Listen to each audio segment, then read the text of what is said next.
वर्तमान में किस देश की मुद्रा का विश्व व्यापार में सबसे अधिक उपयोग होता है? उत्तर है अमेरिका की मुद्रा डॉलर का।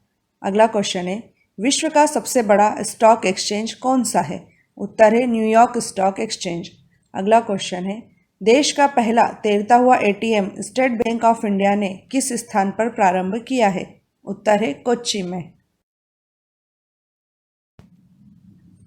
हमारे देश में चेकबुक किन भाषाओं में मुद्रित हो सकती है? उत्तर है हिंदी एवं अंग्रेजी में। अगला क्वेश्चन है, आईसीआईसीआई का विस्तृत अर्थ क्या है? उत्तर है industrial credit and investment corporation of India. अगला क्वेश्चन है, यूटीआई की स्थापना कब की गई थी? उत्तर है 1 फरवरी 1964 को।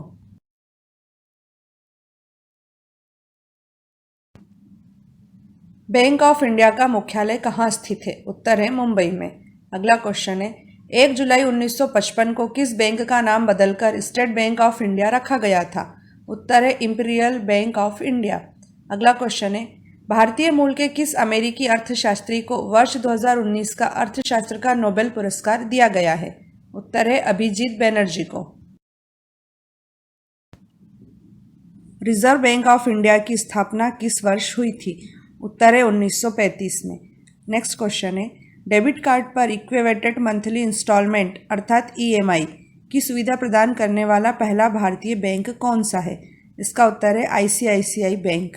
अगला क्वेश्चन है, सामान्यतः बैंक अधिकतम कितनी अवधि के लिए फिक्स्ड डिपॉजिट स्वीकार करते हैं? उत्तर है 10 वर्ष।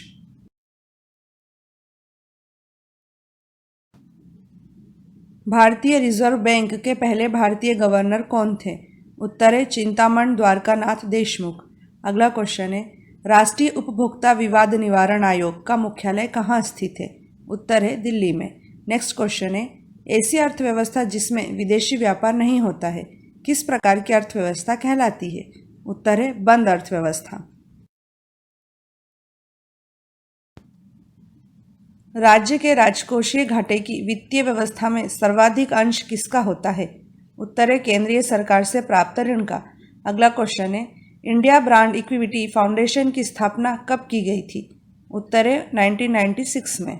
अगला क्वेश्चन है, हमारे देश में सर्वप्रथम स्थापित होने वाला बैंक कौन सा था? उत्तर है बैंक ऑफ हिंदुस्तान।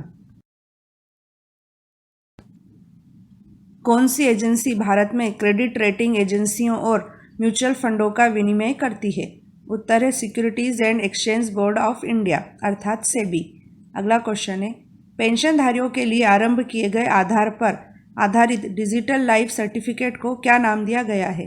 उत्तर है जीवन प्रमाण। अगला क्वेश्चन है, किसी बैंक के करंट अकाउंट और सेविंग अकाउंट में समाहित कुल जमाओं का अनुपात क्या कहलाता है? उत्तर है कासा अनुपात।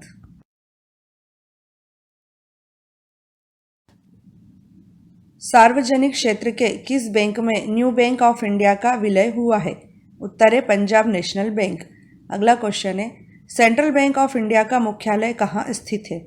उत्तर है मुंबई में। अगला क्वेश्चन है, वर्ष 1969 में 14 व्यावसायिक बैंकों का राष्ट्रीयकरण किस प्रधानमंत्री के शासनकाल में हुआ था? उत्तर है इंदिरा गांधी।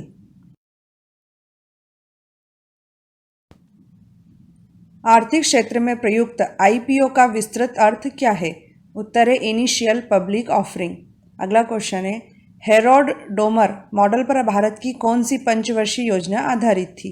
उत्तर है पहली। अगला क्वेश्चन है, भारत की वित्तीय राजधानी कौन सा शहर कहलाता है? उत्तर है मुंबई।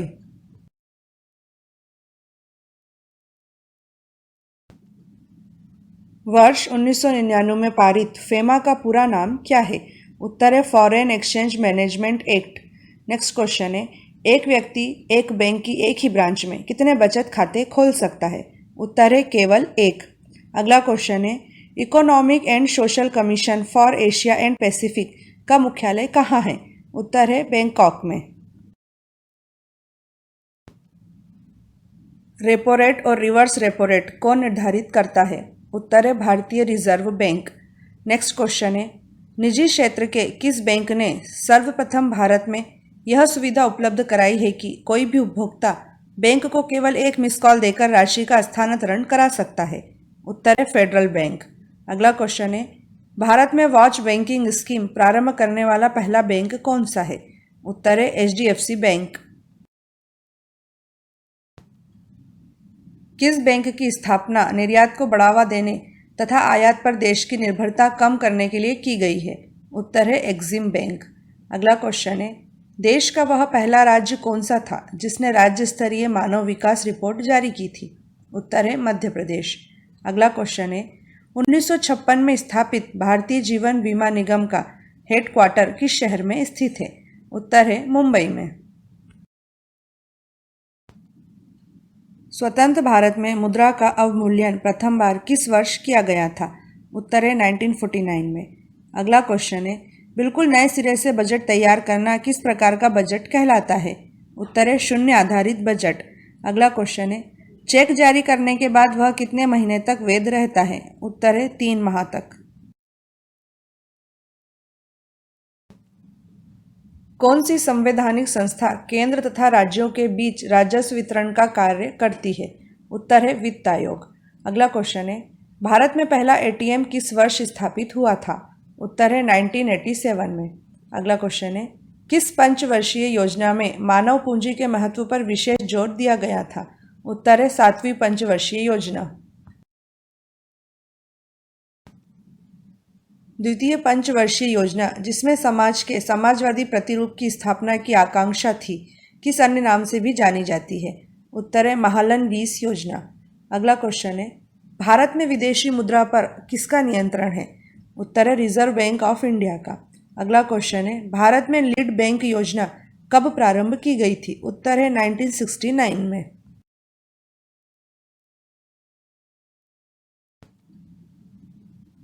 ऐसी मुद्रा जिसमें शीघ्र पलायन कर जाने की प्रवृत्ति हो, वह किस प्रकार की मुद्रा कहलाती है? उत्तर है हॉट करेंसी। अगला क्वेश्चन है, इंडियन फाइनेंशियल सिस्टम कोड में कितने कैरेक्टर्स होते हैं? उत्तर है 11 कैरेक्टर्स। नेक्स्ट क्वेश्चन है, सर्वप्रथम स्वतंत्र भारत में आयकर अधिनियम किस वर्ष पारित किया गया था? उत्तर है 1961 में। विश्व बैंक की स्थापना किस वर्ष हुई थी? उत्तर है 1944 में। अगला क्वेश्चन है, securitisation and reconstructions of financial assets and enforcement of security interest अधिनियम 2002 किस वित्तीय समस्या से निपटने से संबंधित है? उत्तर है गैर निष्पादित आस्तियां। अगला क्वेश्चन है, ग्लोबल फाइनेंशियल स्टेबिलिटी रिपोर्ट कौन सा संगठन जारी करता है? उत्तर है अंतर्राष्ट्रीय मुद्रा कोष। किस देश में विश्व के पहले फेशियल रिकॉग्निशन ATM का अनावरण किया गया है? उत्तर है चीन में। अगला क्वेश्चन है, किसने वर्ष 1933 में अर्थशास्त्र में सर्वप्रथम माइक्रो तथा मैक्रो शब्द का प्रयोग किया था? उत्तर है रगनार फ्रिस्क ने। अगला क्वेश्चन है, FDI का विस्तृत अर्थ क्या है? उत्तर है फॉरेन डायरेक्ट इन्वेस्टमेंट।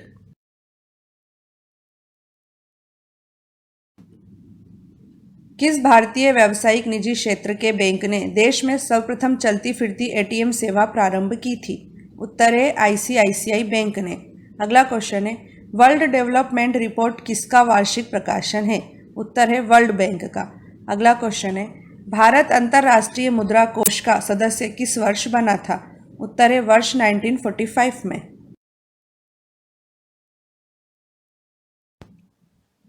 भारत में किसकी अभिरक्षा में विदेशी मुद्रा कोष रखा जाता है? उत्तर है भारतीय रिजर्व बैंक। अगला क्वेश्चन है, भारत में पहला व्हाइट लेबल ATM किस कंपनी ने प्रारंभ किया है? उत्तर है Tata communications payment solutions limited. अगला क्वेश्चन है, भारत के प्रथम मोबाइल औद्योगिक इलेक्ट्रॉनिक क्लस्टर की आधारशिला कहाँ रखी गई है? उत्तर है तिरुपति में। मनी लॉन्ड्रिंग से क्या अभिप्राय है? उत्तर है काले धन को वैध बनाना। अगला क्वेश्चन है, नासिक स्थित करेंसी नोट प्रेस की स्थापना किस वर्ष हुई थी? उत्तर है 1928 में। अगला क्वेश्चन है, नीति आयोग की कौन सी विंग सारे राज्यों के मुख्यमंत्री तथा यूनियन टेरिटरी के उपराज्यपालों को मिलाकर बनी है? उत्तर है टीम इंडिया विंग। यदि घाटे के बजट को करेंसी नोट छापकर पूरा किया जाए तो इसका क्या परिणाम होगा? उत्तर है मुद्रास्फीति। अगला क्वेश्चन है, भारत में मुद्रा संबंधी नोटों की निर्गमन प्रणाली किस प्रकार की है? उत्तर है न्यूनतम कोष प्रणाली। अगला क्वेश्चन है, विश्व का प्रथम संगठित शेयर बाजार सन 1602 में कहाँ स्थापित किया गया था? उत्तर है एम्स्टर्डम में।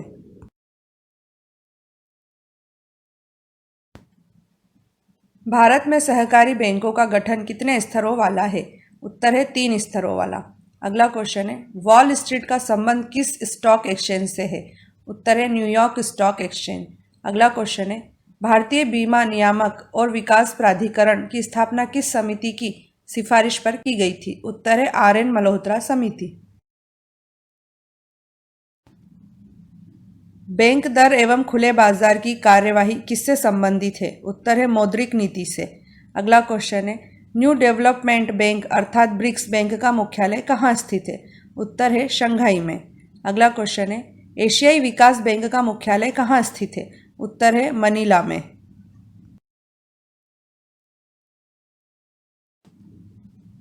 जब चलन में मुद्रा की मांग मुद्रा की पूर्ति से अधिक हो जाए तो उस स्थिति को क्या कहते हैं? उत्तर है अवस्फीति। अगला क्वेश्चन है, किस तारीख को भारतीय रिजर्व बैंक का राष्ट्रीयकरण हुआ था? इसका उत्तर है 1 जनवरी 1949 को। अगला क्वेश्चन है, किस बैंक की विश्व में सबसे ज्यादा संपत्ति है? उत्तर है industrial and commercial bank of China. विश्व बैंक के अध्यक्ष का नामांकन परंपरागत रूप से किस देश के द्वारा किया जाता है? उत्तर है अमेरिका के द्वारा। अगला क्वेश्चन है, भारत की आर्थिक वृद्धि दर को बढ़ाने में किस क्षेत्र का योगदान वर्तमान समय में अधिकतम है? उत्तर है सर्विस सेक्टर का। अगला क्वेश्चन है, वर्ष 1991 की भारत की नई आर्थिक नीति में अपनाई गई मुख्य रणनीति क्या थी? उत्तर है उदारीकरण, निजीकरण तथा वैश्वीकरण।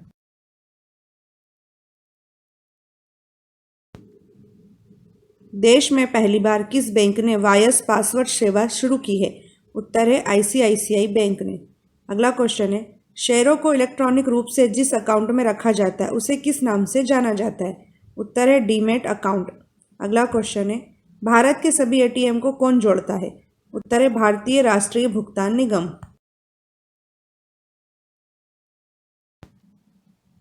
बैंकों को अपनी कुल संपत्ति का एक न्यूनतम अनुपात नकद रूप में रखना होता है, इसे क्या कहते हैं? उत्तर है स्टैट्यूटरी लिक्विडिटी रेशियो। अगला क्वेश्चन है, हमारे देश में कौन फाइनेंशियल स्टेबिलिटी रिपोर्ट जारी करता है? उत्तर है रिजर्व बैंक ऑफ इंडिया। अगला क्वेश्चन है, federation of Indian chambers of commerce and industries की स्थापना किस वर्ष हुई थी? उत्तर है 1927 में। इंटरनेशनल मॉनिटरी फंड की स्थापना किस वर्ष हुई थी? उत्तर है 1945 में। अगला क्वेश्चन है, बिम्स्टेक नामक आर्थिक संगठन की स्थापना किस वर्ष हुई थी? उत्तर है 1997 में।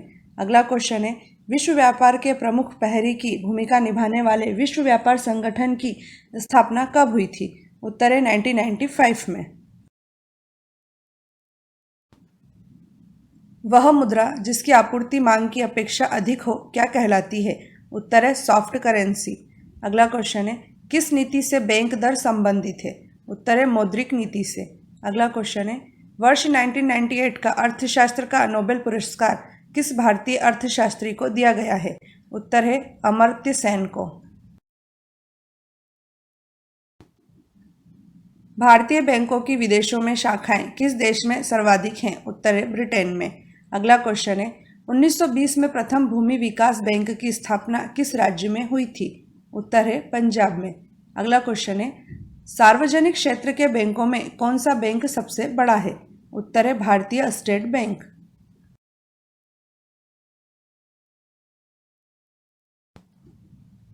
रिजर्व बैंक एक्ट 1934 के अनुसार रिजर्व बैंक ऑफ इंडिया किस कीमत से अधिक के बैंक नोट जारी नहीं कर सकता? उत्तर है 10,000 रुपये से अधिक कीमत के बैंक नोट। अगला क्वेश्चन है, भारतीय रिजर्व बैंक का मुख्यालय कहाँ है? उत्तर है मुंबई में। अगला क्वेश्चन है, अंतर्राष्ट्रीय मुद्रा कोष के संदर्भ में SDR का तात्पर्य क्या है? उत्तर है special drawing rights.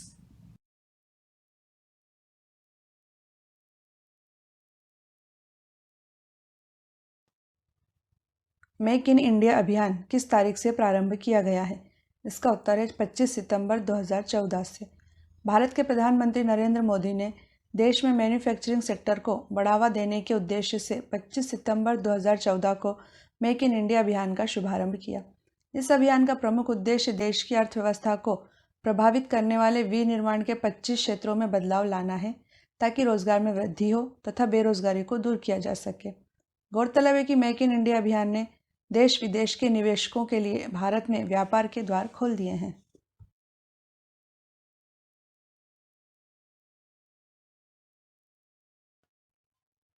Beti Bachao Beti Padhao कार्यक्रम का शुभारंभ किस जिले से किया गया था? इसका उत्तर है पानीपत।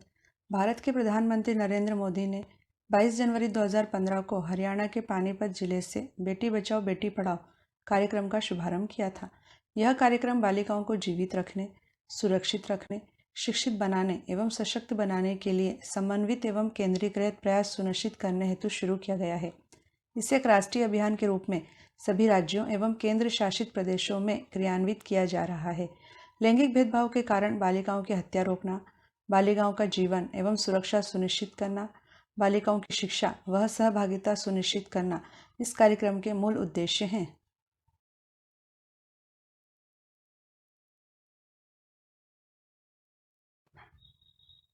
स्मार्ट सिटी योजना में कितने शहरों को स्मार्ट सिटी के रूप में विकसित करने का लक्ष्य रखा गया है?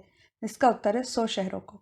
25 जून 2015 को प्रारंभ की गई स्मार्ट सिटी योजना नरेंद्र मोदी सरकार की एक महत्वाकांक्षी योजना है। इसके तहत देश भर के 100 चुनिंदा शहरों को स्मार्ट सिटी के रूप में विकसित किया जाएगा। स्मार्ट सिटी का इंफ्रास्ट्रक्चर इस तरह से विकसित किया जाएगा कि वहाँ रहने वाले व्यक्ति को जरा भी असुविधा न हो। स्मार्ट सिटी योजना हेतु 20 शहरों की पहली सूची जनवरी 2016 में, 13 शहरों की दूसरी सूची मई 2016 में, 27 शहरों की तीसरी सूची सितंबर 2016 में और 30 शहरों की चौथी सूची जून 2017 में जारी की गई थी। 9 शहरों की पांचवी सूची जनवरी 2018 में जारी की गई तथा जून 2018 में शिलांग को 100वें स्मार्ट शहर के रूप में चुना गया है।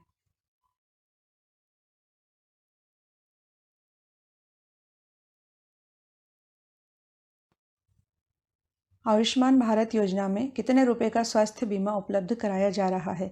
इसका उत्तर है सालाना 5 लाख रुपए का। मोदी केयर के नाम से मशहूर आयुष्मान भारत योजना 1 अप्रैल 2018 से शुरू की गई है। केंद्र सरकार आयुष्मान योजना के तहत देश के 10 करोड़ परिवारों या 50 करोड़ लोगों को सालाना 5 लाख रुपए का स्वास्थ्य बीमा उपलब्ध करा रही है। आयुष्मान भारत योजना को प्रधानमंत्री जन आरोग्य योजना भी कहा जाता है। यह वास्तव में देश के गरीब लोगों के लिए हेल्थ इंश्योरेंस स्कीम है। लाभार्थी सरकार द्वारा सूचीबद्ध निजी अस्पतालों में अपने परिवार का इलाज करा सकेंगे। इसे पूर्व में चल रही राष्ट्रीय स्वास्थ्य बीमा योजना के स्थान पर प्रारंभ किया गया है।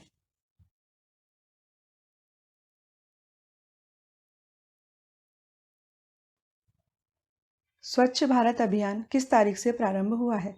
इसका उत्तर है 2 अक्टूबर 2014। प्रधानमंत्री नरेंद्र मोदी ने 2 अक्टूबर 2014 को गांधी जयंती के दिन स्वच्छ भारत अभियान का शुभारंभ किया था। स्वच्छ भारत अभियान का लक्ष्य खुले में शौच को रोकना, प्रत्येक घर में शौचालय का निर्माण करना तथा कचरे का उचित ढंग से निस्तारण करना है। लोगों में स्वच्छता के प्रति जागरूकता उत्पन्न करना भी स्वच्छ भारत अभियान का मुख्य लक्ष्य है। इसके तहत वर्ष 2019 के अंत तक भारत को संपूर्ण स्वच्छ बनाने का लक्ष्य तय किया गया था।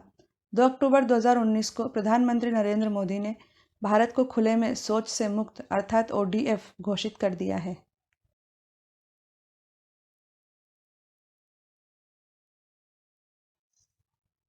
जन धन योजना किस तारीख से प्रारंभ हुई है? इसका उत्तर है 28 अगस्त 2014। प्रधानमंत्री जन धन योजना का उद्देश्य देश के सभी परिवारों की बैंक खातों तक पहुंच बनाना है। प्रधानमंत्री जन धन योजना 28 अगस्त 2014 को मोदी सरकार द्वारा प्रारंभ की गई थी। इसके अंतर्गत जीरो बैलेंस पर बैंक खाता खोला जा सकता है। निर्धन लोगों को आर्थिक रूप से सशक्त बनाने हेतु चलाई गई इस योजना में खाता धारकों को 30,000 रुपये का न्यूनतम जीवन बीमा और 1 लाख रुपए का दुर्घटना बीमा दिया जाता है। खाताधारी को ATM कार्ड की तरह रुपए डेबिट कार्ड की सुविधा दी जाती है। खाताधारी बैंक से 6 महीने के अंतराल पर 5,000 रुपये की राशि ऋण के तौर पर भी प्राप्त कर सकता है।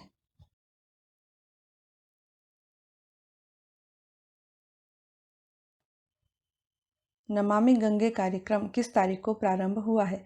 इसका उत्तर है 7 जुलाई 2016 को। गंगा नदी को स्वच्छ बनाने हेतु 7 जुलाई 2016 को केंद्र सरकार के द्वारा नमामि गंगे कार्यक्रम का प्रारंभ किया गया है। 20,000 करोड़ रुपए की लागत वाले इस कार्यक्रम के द्वारा गंगा नदी की स्वच्छता हेतु अनेक योजनाएं क्रियान्वित की जा रही हैं। जिनमें गंगा नदी को प्रदूषण मुक्त करने के लिए जलमल उपचार संयंत्रों की स्थापना, जैवोपचार, गंगा में ठोस कचरा प्रवाहित करने पर रोक, गंगा में गिरने वाले गंदे पानी के उपचार हेतु संयंत्रों की स्थापना, गंगा में गिरने वाले जलमल को निकासी बिंदु पर ही रोकने के उपाय, गंगा किनारे स्थापित कारखानों पर अंकुश जैसे कार्य शामिल हैं।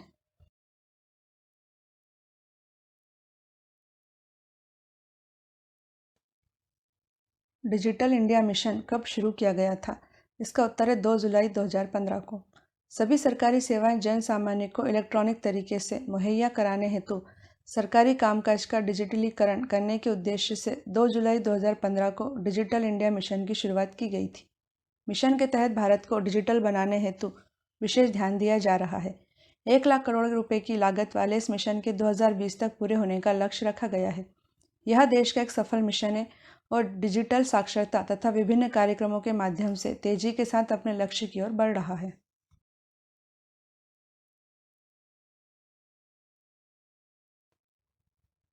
स्टार्टअप इंडिया अभियान किससे संबंधित है? इसका उत्तर है नए उद्यमों से। 16 जनवरी 2016 को उत्तर प्रदेश के नोएडा से नए उद्यमों को बढ़ावा देने के उद्देश्य से स्टार्टअप इंडिया अभियान का प्रारंभ किया गया। योजना का मुख्य उद्देश्य छोटे शहरों व गांवों के युवाओं को लाभ पहुंचाना है। इसके तहत युवाओं को नवीनतम एवं रचनात्मक कार्यों के लिए आर्थिक मदद व टैक्स में छूट दी जाती है। युवाओं को स्टार्टअप प्रारंभ करने के लिए मार्गदर्शन और तकनीकी सहायता उपलब्ध कराने का भी प्रावधान है।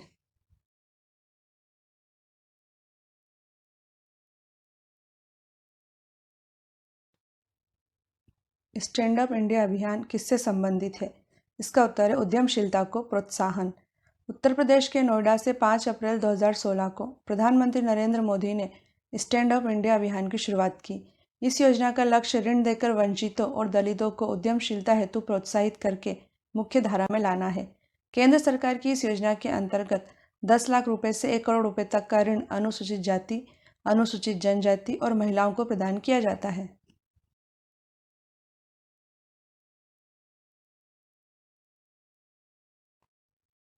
प्रधानमंत्री उज्ज्वला योजना का संबंध किससे है?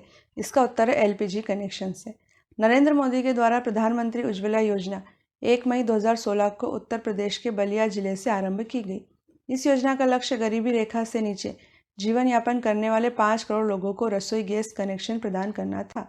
योजना के अंतर्गत गरीबी रेखा से नीचे जीवन यापन करने वाले परिवार को प्रत्येक एलपीजी कनेक्शन के लिए 1600 रुपये प्रदान किए जाते हैं। यह देश की पहली ऐसी योजना है जिसके माध्यम से देश में निर्धनतम परिवार की करोड़ों महिलाओं को लाभ पहुंचाया जा रहा है। बीपीएल परिवारों को 5 करोड़ गैस कनेक्शन प्रदान किए जाने के लक्ष्य वाली इस योजना में 2019 के अंत तक रिकॉर्ड 8 करोड़ से अधिक गैस कनेक्शन प्रदान किए जा चुके हैं।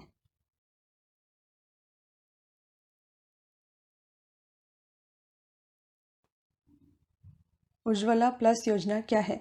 इसका उत्तर है एलपीजी सब्सिडी छोड़ने से। प्रधानमंत्री उज्ज्वला प्लस योजना 2017 के अंतर्गत स्वेच्छा से एलपीजी पर अपनी सब्सिडी छोड़ देने वाले उपभोक्ताओं को ज़रूरतमंद परिवारों को मुफ्त एलपीजी कनेक्शन मुहैया कराने के लिए प्रोत्साहित किया जाता है। इसके अंतर्गत एलपीजी पर अपनी सब्सिडी छोड़ देने वाले उपभोक्ताओं की सब्सिडी की राशि से गरीब परिवारों को मुफ्त एलपीजी कनेक्शन दिए जाते हैं।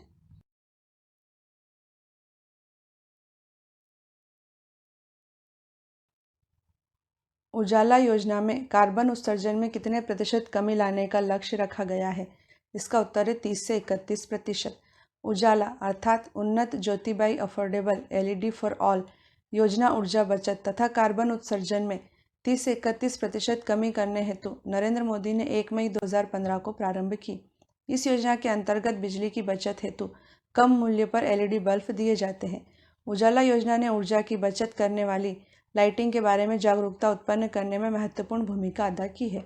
महत्वपूर्ण बात यह है कि इस योजना से देश में प्रति वर्ष 12 करोड़ टन कार्बन मोनोऑक्साइड उत्सर्जन में कमी आई है। यह योजना बचत लैंप योजना के स्थान पर शुरू की गई है।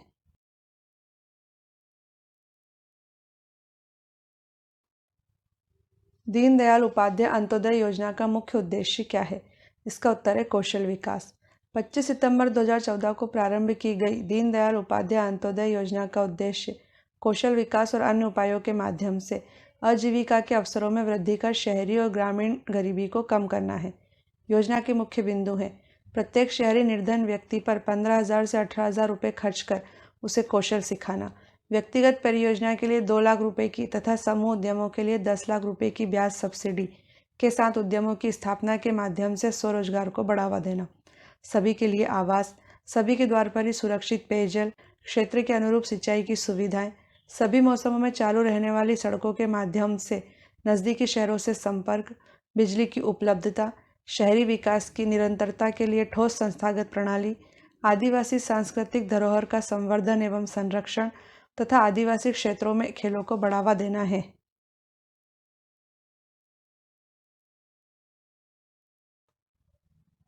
राष्ट्रीय रुर्बन मिशन की शुरुआत किस वर्ष की गई है? इसका उत्तर है 2016 में।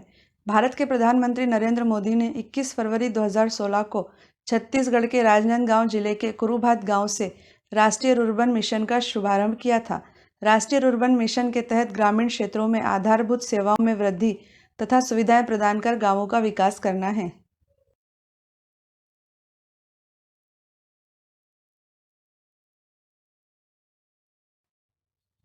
अमृत कार्यक्रम कब शुरू किया गया था? इसका उत्तर है 25 जून 2015 को। अमृत अर्थात Atal mission for rejuvenation and urban transformation कार्यक्रम का आरंभ 1 लाख से ज़्यादा आबादी वाले 500 से अधिक शहरों में बेसिक इंफ्रास्ट्रक्चर एवं अन्य सुविधाओं का विकास करने के उद्देश्य से 25 जून 2015 को किया गया था। इसमें शामिल शहरों में बिजली, पानी, सीवर नालियों व सेप्टिक टैंकों की जैविक और यांत्रिक सफाई, कचरा प्रबंधन, वर्षा जल संचयन, बाढ़ जल निकासी प्रणाली का निर्माण एवं उसका रखरखाव, बस रैपिड ट्रांसपोर्ट सिस्टम की स्थापना, अच्छी सड़कें, बच्चों के लिए पार्क जैसी सुविधाएं मुहैया कराई जाती हैं। यह 50,000 करोड़ रुपए की योजना है।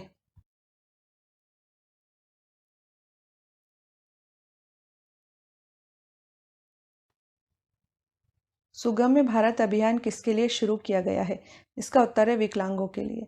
सुगम्य भारत अभियान का आरंभ प्रधानमंत्री नरेंद्र मोदी द्वारा 3 दिसंबर 2015 को अंतर्राष्ट्रीय विकलांग दिवस के दिन किया गया था। केंद्र सरकार ने विकलांगों अर्थात दिव्यांगों के उत्पादक, सुरक्षित और गरिमापूर्ण जीवन जीने के लिए उन्हें प्रगति और विकास हेतु समान अवसर और सुगम्यता प्रदान करने हेतु सुगम्य भारत अभियान की शुरुआत की है।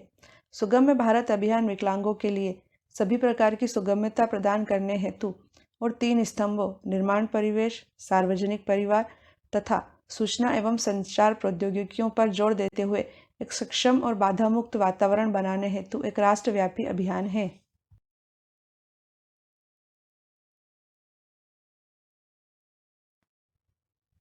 प्रधानमंत्री आवास योजना किस तारीख को प्रारंभ की गई है? इसका उत्तर है 20 नवंबर 2016 को। प्रधानमंत्री नरेंद्र मोदी ने 20 नवंबर 2016 को आगरा से प्रधानमंत्री आवास योजना का शुभारंभ किया। यह योजना शहरी तथा ग्रामीण क्षेत्रों के लिए 2 अलग अलग नामों प्रधानमंत्री आवास योजना शहरी तथा प्रधानमंत्री आवास योजना ग्रामीण से चलाई जा रही है। लोगों को अपना घर दिलाने के उद्देश्य से योजना के तहत वर्ष 2022 तक 2 करोड़ से ज़्यादा घरों का निर्माण किया जाएगा। योजना को निम्नलिखित 4 कार्यक्रम घटकों के माध्यम से पूरा किया जा रहा है। पहला, निजी प्रवर्तकों की भागीदारी से स्लम वासियों का स्लम पुनर्वास। दूसरा, ऋण से जुड़ी ब्याज सब्सिडी के माध्यम से कमजोर वर्ग के लिए किफ़ायती आवास को प्रोत्साहन। तीसरा, सार्वजनिक तथा निजी क्षेत्रों के साथ भागीदारी में किफ़ायती आवासों का निर्माण। चौथा, लाभार्थी आधारित व्यक्तिगत आवास निर्माण के लिए सब्सिडी।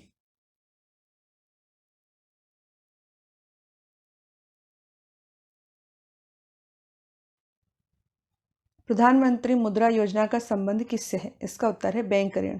प्रधानमंत्री मुद्रा अर्थात micro units development and refinance agency limited योजना एक बैंक ऋण योजना है जो लघु उद्यमों, कंपनियों व स्टार्टअप्स को वित्तीय सहायता उपलब्ध कराने के लिए 8 अप्रैल 2015 को प्रारंभ की गई थी। इस योजना के अंतर्गत 3 श्रेणियों में ऋण दिया जाता है। पहली है शिशु। इसके अंतर्गत नए उद्यमियों को व्यापार प्रारंभ करने हेतु 50,000 रुपये तक का ऋण दिया जाता है। दूसरी है किशोर। इसके अंतर्गत उन उद्योगों को 50,000 से 5 लाख रुपए तक का ऋण दिया जाता है जो प्रारंभ तो हो गए हैं पर अभी स्थापित नहीं हो पाए हैं। तीसरी है तरुण। इसके अंतर्गत स्थापित हो चुके लघु उद्योगों को व्यापार वृद्धि हेतु 10 लाख रुपए तक का ऋण उपलब्ध कराया जाता है।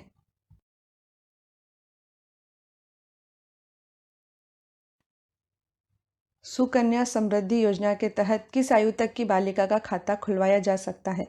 इसका उत्तर है 10 वर्ष तक। सुकन्या समृद्धि योजना बालिकाओं के लिए एक लघु बचत योजना है तथा बेटी बचाओ बेटी पढ़ाओ योजना का ही एक अंग है, जिसका शुभारंभ प्रधानमंत्री नरेंद्र मोदी ने 22 जनवरी 2015 को किया था। सुकन्या समृद्धि योजना के तहत सुकन्या समृद्धि खाता बालिका के जन्म लेने से लेकर उसकी आयु 10 वर्ष होने तक किसी भी समय उसके नाम से खुलवाया जा सकता है। आरंभ में न्यूनतम 1000 रुपये जमा कराने होते हैं और उसके बाद 100 रुपये के गुणक में कोई भी राशि जमा कराई जा सकती है।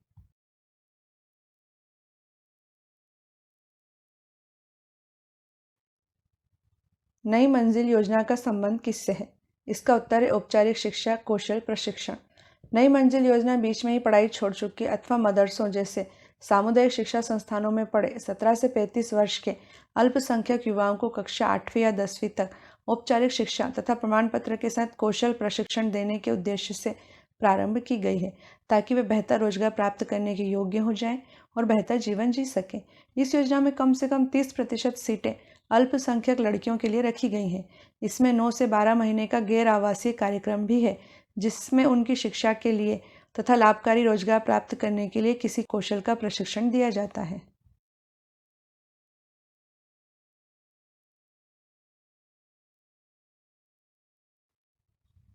सागरमाला राष्ट्रीय परिप्रेक्ष्य योजना किस तारीख को प्रारंभ हुई है?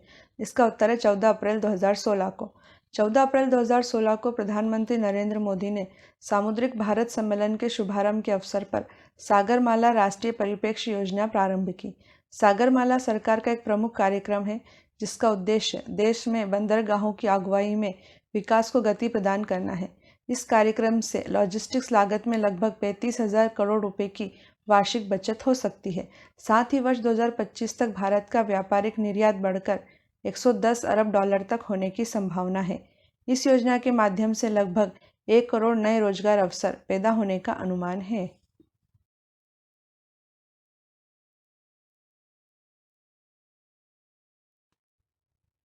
प्रधानमंत्री ग्राम सड़क योजना किस तारीख को प्रारंभ हुई थी? इसका उत्तर है 25 दिसंबर 2000 को। भारत सरकार ने 25 दिसंबर 2000 को प्रधानमंत्री ग्राम सड़क योजना अर्थात PMGSY की शुरुआत की थी। इस योजना का प्रमुख उद्देश्य ग्रामीण इलाकों में 500 या इससे अधिक आबादी वाले पहाड़ी और रेगिस्तानी क्षेत्रों में 250 लोगों की आबादी वाले गांव सड़क संपर्क से वंचित गांवों को 12 सड़कों से जोड़ना है। प्रधानमंत्री ग्राम सड़क योजना के तहत सम्मिलित 1,58,891 गांवों में से 84,414 गांवों को जोड़ने के लिए लक्षित 3,67,693 किलोमीटर में से 2,09,570 किलोमीटर नई सड़कों का निर्माण किया जा चुका है। इस योजना के तहत प्रतिदिन औसतन लगभग 133 किलोमीटर सड़कों का निर्माण हो रहा है।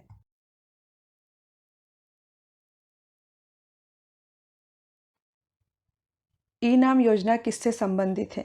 इसका उत्तर है किसानों को उनकी उपज का उचित मूल्य दिलाने से। ई नेशनल एग्रीकल्चर मार्केट अर्थात ई नाम योजना का प्रारंभ प्रधानमंत्री मोदी के द्वारा 14 अप्रैल 2016 को किसानों को उनकी उपज का उचित मूल्य प्राप्त कराने के उद्देश्य से किया गया है। ई नाम राष्ट्रीय स्तर का इलेक्ट्रॉनिक ट्रेडिंग पोर्टल है, जो एकीकृत राष्ट्रीय बाजार के लिए एक मंच है। इसका उद्देश्य व्यापारियों को राज्य के सभी बाजारों के लिए लाइसेंस उपलब्ध करवाना, कृषि उपज के गुणवत्ता मानकों में एकरूपता लाना तथा प्रत्येक बाजार में गुणवत्ता परीक्षण का प्रावधान उपलब्ध कराना है।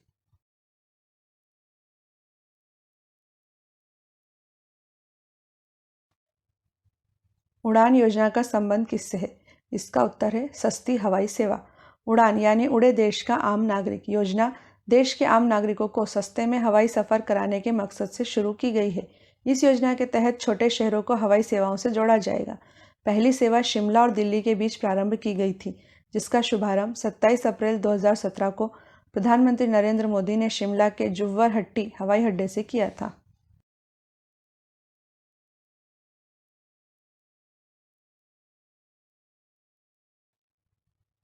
7 कार्यक्रम किसने प्रारंभ किया है? इसका उत्तर है नीति आयोग ने। 7 अर्थात sustainable action for transforming human capital कार्यक्रम का आरंभ 10 जून 2017 को नीति आयोग द्वारा किया गया है। शिक्षा व स्वास्थ्य क्षेत्र में कायाकल्प करने के उद्देश्य को लेकर इसका आरंभ किया गया है। यह कार्यक्रम विभिन्न राज्यों द्वारा नीति आयोग से अपेक्षित तकनीकी सहायता की आवश्यकता पूरी करेगा। इसका लक्ष्य बेहतर स्वास्थ्य प्रणालियों के लिए राज्यों की 3 भावी रोल मॉडल का चयन और निर्माण करना।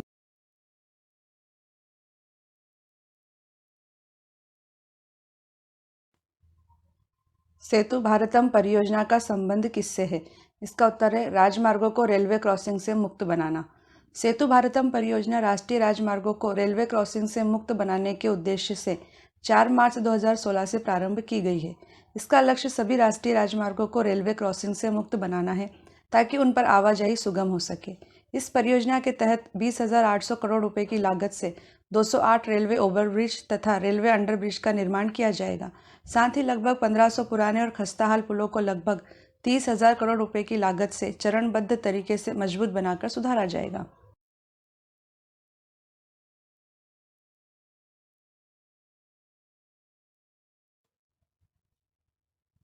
राष्ट्रीय वयोश्री योजना किस तारीख को प्रारंभ हुई है? इसका उत्तर 1 अप्रैल 2017। गरीबी रेखा से संबद्ध वरिष्ठ नागरिकों को शारीरिक सहायता एवं जीवन यापन के लिए आवश्यक उपकरण प्रदान करने वाली राष्ट्रीय वयोश्री योजना का शुभारंभ आंध्र प्रदेश के नेल्लोर जिले से 1 अप्रैल 2017 को किया गया है।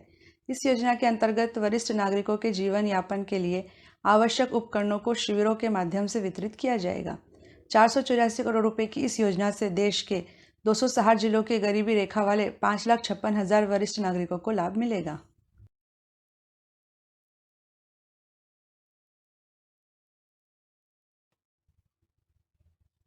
हृदय योजना का संबंध किससे है? इसका उत्तर है विरासत स्थल संरक्षण से। हृदय अर्थात heritage city development and augmentation योजना 21 जनवरी 2015 को प्रारंभ की गई थी। हृदय योजना विरासत शहरों में स्थित ऐतिहासिक इमारतों के संरक्षण, संवर्धन और इन शहरों में आर्थिक गतिविधियों के विकास से संबंधित है। केंद्र सरकार द्वारा वित्त पोषित यह योजना विरासत शहरों के समेकित, समावेशी और सतत विकास हेतु तैयार की गई है।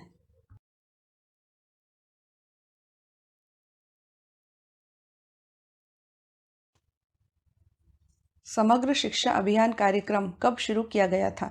इसका उत्तर है 24 मई 2018 को।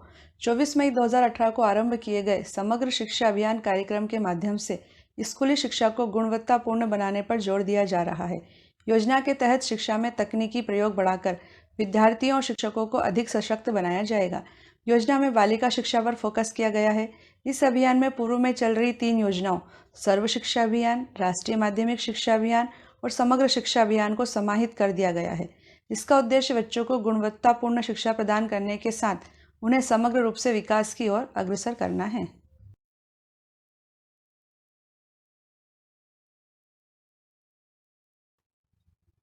स्वच्छ स्वस्थ सर्वत्र अभियान किस दिनांक से प्रारंभ हुआ है?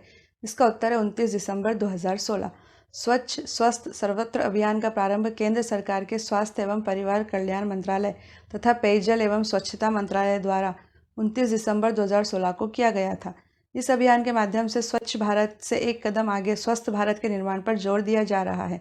इस अभियान का उद्देश्य बेहतर स्वच्छता, ज़्यादा जागरूकता और स्वस्थ जीवन शैली अपनाकर उत्तम स्वास्थ्य के लक्ष्य को प्राप्त करना है।